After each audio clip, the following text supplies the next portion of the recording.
be home by 9. Hell, I tell her that most of the time.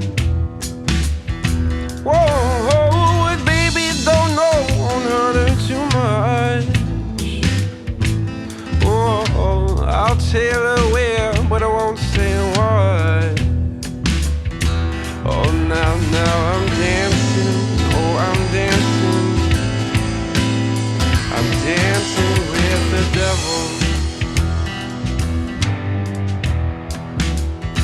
Oh, now I'm dancing, oh, I'm dancing. Hello and welcome to Otter Creek in Rio Grande. This is Structure Build 13, Glenlocky Meat Market. Now when I say meat market, I'm not talking about a dance club where young kids are bumping and grinding to terrible music.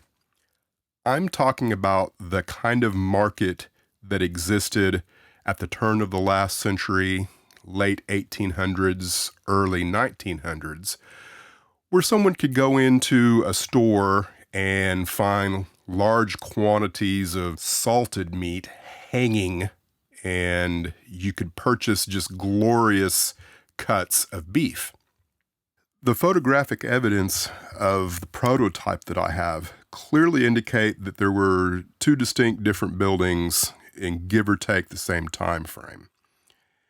And the one that we're looking at right now has 3 large windows with shutters across the top, a covered porch, and an awning that is rolled up. And then you can see 4 pillar posts across the front with a cross beam connecting the two of them with no cross beam across the center.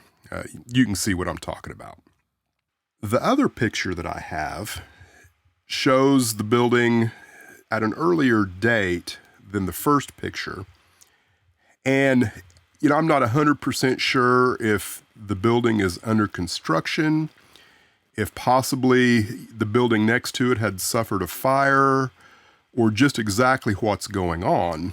But you can clearly see the word meat market across the top of the picture. And though this picture doesn't really, it's not clear enough to see the picture, I'm pretty sure that that is some type of cattle. And then the smaller lettering across the top said wholesale and retail. Of course, I didn't see that it said hotel and retail until after I had completed my structure.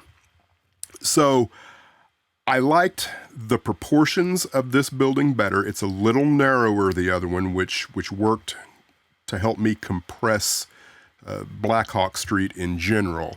So this is the version that I went with. And the only little different thing that I did was I changed the name of the building and I added the cross members from the later version of the building to the earlier version of the building, just to kind of maybe morph the two together just a little bit. So that's kind of the backstory of the building, and I'll see you at the end of the video and we'll talk a little more about it.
Now, if you're wondering why I didn't paint the back side of the building, the whole concept is that store owners paid close attention to what the front of their building looked like and tried to keep it nice, neat, and clean. And they didn't want to spend the extra money that it took to paint the back side of the building or necessarily the sides of the building. And I think there's some evidence, that this is true if you look at the picture that shows the left side of the building, and it appears to me that they stopped painting about halfway down. Now, I intentionally left any windows off of the left side of the building there because I knew that there was going to be zero chance that anything on that side was going to be seen. But I did put windows on the other side because I believe that I can create a little window of visibility there that part of those windows can be seen along with the Lucky Strike sign. And what I'm going for on the backside of all these buildings where Sealac Street is going to be is an entirely different feel than what Blackhawk Street is. By not painting everything on the backside, throwing in a lot of extra clutter and other things, I think I'm going to really enjoy doing the backside of these buildings as much or more than anything that's going to take place in the front. I mean, it's well known that Mr. Glenlocky slips out the back door of the butcher shop there and finds his way over to the Dirty Shame, sometimes even during the middle of the day. And we all know that there's some things going on in the Dirty Shame saloon that might not be 100% legal. I mean, old James Scott, who owns the Dirty Shame, put in a red light bulb in the back of that building, and we all know what that means. At any rate, I thought this build turned out quite nice. It's probably one of my favorite ones that I've done so far. There was nothing too terribly challenging about it, and I think the simplistic nature of it is going to work well with the street. And I sure do appreciate you watching, and stay tuned for more structure builds and more model railroad building at Otter Creek and Rio Grande. Oh, pour me a whiskey, old barkeep.